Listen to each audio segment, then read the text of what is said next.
اسی طرح امام ابن ابی دنیا نے حضرت وہیب بن الورد رضی اللہ تعالیٰ عنہ ان سے روایت کیا ہے کہ وہ فرمایا کرتے تھے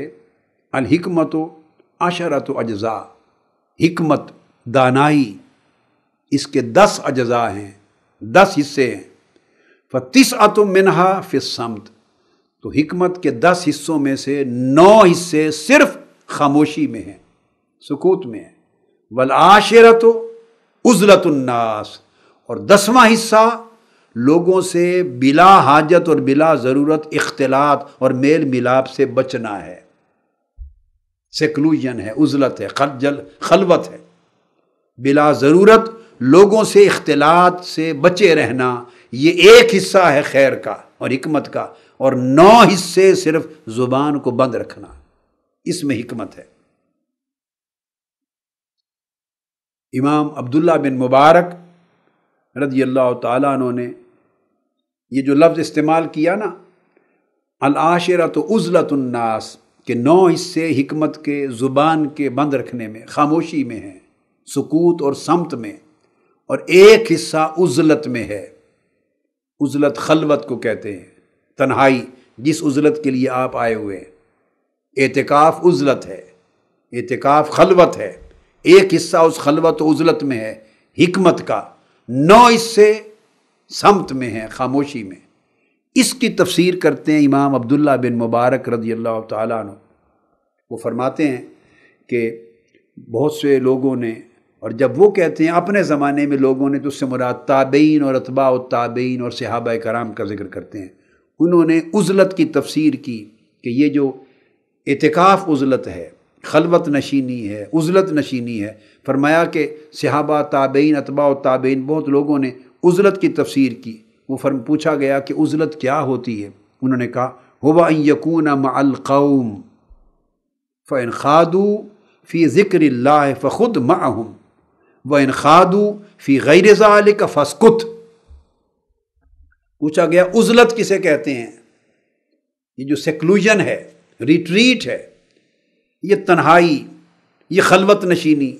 کسے کہتے ہیں؟ فرمایا عزلت اور خلوت نشینی کا معنی یہ ہے، یہ تابعین اور اتباع التابعین نے فرمایا، اس کا معنی یہ ہے کہ تو بشک قوم یعنی لوگوں کے اجتماع میں بیٹھ، لوگوں کے ہجوم میں بشک رہ، هو ان يكون مع القوم، یعنی کوئی شخص لوگوں کے ہجوم میں رہے، لوگوں کے اجتماع میں رہے، مگر اس کا رہنا ایسا ہو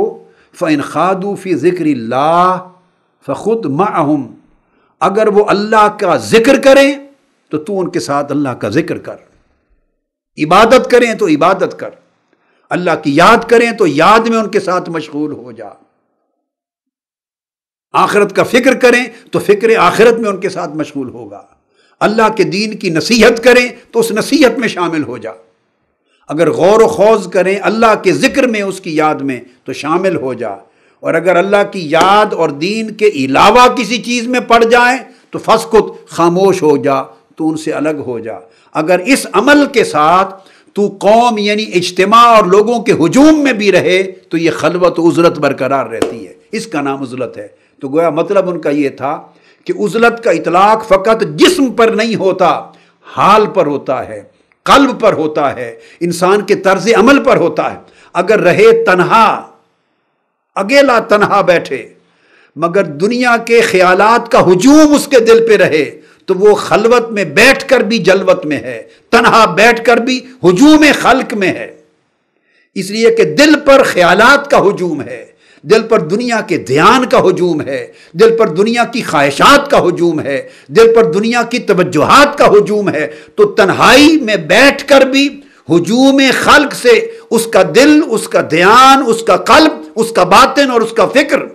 ہجوم خلق سے پاک نہیں رہ سکا، تو اس کی جلوت، اس کی خلوت میں بھی جلوت ہے۔ اور ایک شخص جلوت میں بیٹھا ہے، ہجوم میں بیٹھا ہے، ہزارہ لوگوں میں بیٹھا ہے، مگر وہ ہزارہ لوگوں کا ہجوم اس کے دل پہ اپنا اثر نہیں رکھتا، جسم ہزارہ لوگوں کے ساتھ ہے مگر دل اللہ کے ساتھ ہے، دل جسم ہجوم میں ہے مگر دل اللہ کے ساتھ اس کا متعلق ہے، اللہ کے ساتھ متصل ہے، اللہ کے فکر میں وہ لگا ہوا ہے، تو دل جدا ہے ہجوم سے، اس کو فرمایا یہ عزلت اور اصل خلوت یہ ہے۔ پھر حضرت وہیب بن الورد رضی اللہ تعالیٰ عنہ جن کا قول بیان کیا میں نے، انہی سے پوچھا گیا کہ عزلت کس کو کہتے ہیں، عزلت کیا ہے؟ فرمایا وجدت العزلۃ فی اللسان، فرماتے ہیں کہ میں نے تو عزلت یعنی خلوت نشینی بھی زبان میں ہی پائی ہے۔ اگر تو ہجوم میں بیٹھے اور زبان ہجوم کے ساتھ نہ ہو، زبان اللہ کے ذکر میں شاغل رہے، زبان بند رہے، تو زبان کا بند رہنا عزلت ہے۔ اور اگر تنہا بیٹھے اور زبان اللہ کے ذکر کے علاوہ چلتی رہے تو وہ تنہا بیٹھ کر بھی عزلت نہیں ہے۔ تو فرماتے ہیں کہ میں نے عزلت کو زبان میں، لسان میں پایا ہے۔ لسان اگر ذکر الہی میں شاغل ہے اور امور دنیا سے بند ہے اس کا بولنا، اس کی زبان کا، تو وہ ہجوم میں رہ کر بھی، قوم اور اجتماع میں بیٹھ کر بھی عزلت نشین ہے۔ اور اگر تنہا بیٹھا ہے اور اس کی زبان پر ذکر الہی کے علاوہ غیر چیزیں ہر وقت صبح و شام آ رہی ہیں، تو اس کو تنہائی، اس کی تنہائی نہیں ہے، یا اس کے قلب پر ہجوم ہے اس مخلوق کے یا دنیا کے خیالات کا، تو اس کی تنہائی روحانی تنہائی نہیں ہے۔ اب آقا علیہ الصلوۃ والسلام کی ایک اور حدیث جس میں حضور علیہ السلام نے فرمایا، ابو شریح رضی اللہ تعالیٰ عنہ روایت کرتے ہیں کہ آقا علیہ السلام نے فرمایا من کان یؤمن باللہ والیوم الآخر فلیقل خیرا او لیصمت، فرمایا جو شخص اللہ پر ایمان لاتا ہے اور یوم آخرت پر ایمان لاتا ہے،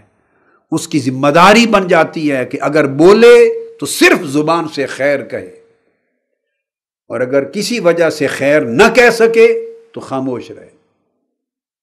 کلام ہو تو خیر کا کلام ہو، اور اگر خیر کا کلام صادر نہ ہو سکے تو فقط خاموشی۔